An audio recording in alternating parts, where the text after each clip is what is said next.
제가 회사에 입사해서 2년차가 되던 어느 날 저는 밤늦게 야근을 하고 있었습니다. 뭘 하고 있었냐면 제품 로드맵이라고 하는 것을 만들고 있었습니다. 내년도에는 뭐가 출시되고 이렇게 될 것이다 이렇게 하고 있었는데요. 제가 그 자료를 혼자 만들고 있는 와중에 깜짝 놀라는 것을 알게 되었습니다. 30년 가까이 살도록 내 인생의 로드맵은 그려본 적이 없었구나 하는 것을 알게 된 것이죠. 그래서 오늘은 로드맵, 인생 로드맵을 그리는 방법을 한번 가보도록 하겠습니다.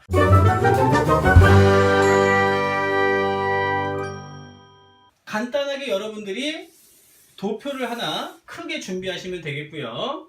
여기에다가 여러분들이 인생에서 필요한 영역들을 고르시면 되겠습니다. 예를 들면은 공부가 있겠고요. 일이 있겠고, 뭐가 있을까요? 관계적인 것들이 있겠죠.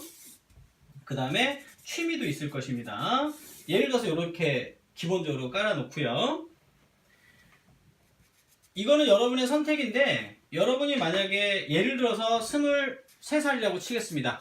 그렇다면은 20살에서 23살까지 이미 살아온 과거를 한 번쯤 정리해보는 것도 좋겠죠? 그 다음에 이후의 삶을 2년 단위든 1년 단위든 여러분이 원하시는 대로 2년 단위도 한번 해볼게요. 이런 식으로 한번 그림을 그려보는 겁니다.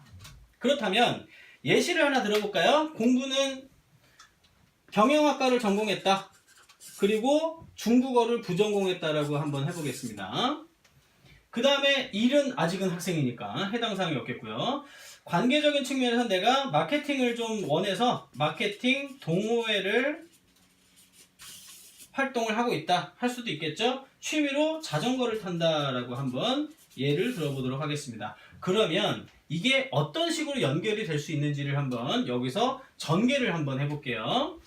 나는 경영학과 중국어를 열심히 공부해서 25살 정도가 되면은 한어 수평고사인가요? 예, 그거를 1급을 따겠다.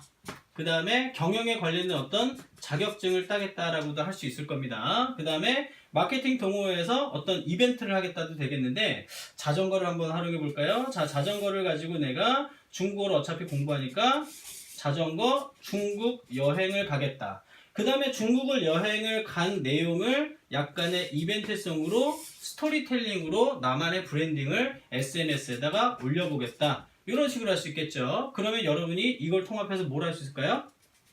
내가 SNS에서 이런 이벤트도 성공시켜 본 적이 있고 중국어도 이 정도 하니까 중국에 관련된 마케팅을 하는, 너무 나이가 많아졌나요? 어쨌든 여러분이 중국에 관련된 마케팅을 하는 어떤 여러분이 원하는 회사를 이름을 여기다 적어놔도 되겠죠? 이런 일을 하겠다라고 하실 수도 있겠죠. 그러면 여기서 다시 어떻습니까? 이 일을 함으로 해서 이런 경력을 쌓아서 나중에 다시 내가 독립을 하겠다. 이렇게 하실 수도 있을 겁니다. 그럼 여긴 가만히 있지 않겠죠? 중국을 여행했으니까 다시 또 어때요? 대충 이때쯤 되면은 내가 유럽 자전거 여행도 이때는 한번 떠나가봐야겠다. 이런 식으로 할 수도 있겠죠. 이런 식으로 여러분이 원하는 만큼, 욕심을 내시는 만큼 로드맵을 그려보시는 겁니다. 이렇게 됐을 때 어떤 유익이 있냐고요? 일단은 여러분이 현재 하고 있는 것이 미래 무엇과 연결되는가를 내가 스스로 여러 가지 버전으로 시나리오를 그려볼 수 있다는 거.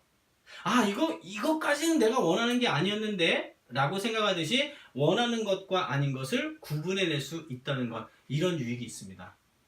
그러면 계획대로 다 될까요? 죄송하지만 제가 해본 결과 그렇지는 않습니다. 두 가지 변수가 있는데요. 내가 원하는 것이 조금 늦게 이루어지는 경우, 저 같은 경우 그게 좀 많았었고요. 그 다음에 외부적인 사정에 의해서 다른 형식으로 이루어지는 경우는 얼마든지 있었습니다. 하지만 로드맵이 있음으로 해서 내가 현재 무엇을 결정하고 무엇을 하면 될지에 대한 것들에 포커스하는 데는 오히려 굉장히 많이 도움이 되었다. 이렇게 말씀을 드릴 수 있을 것 같습니다. 여러분의 인생의 로드맵 시간을 내서 한번 그려보시기를 권해드립니다.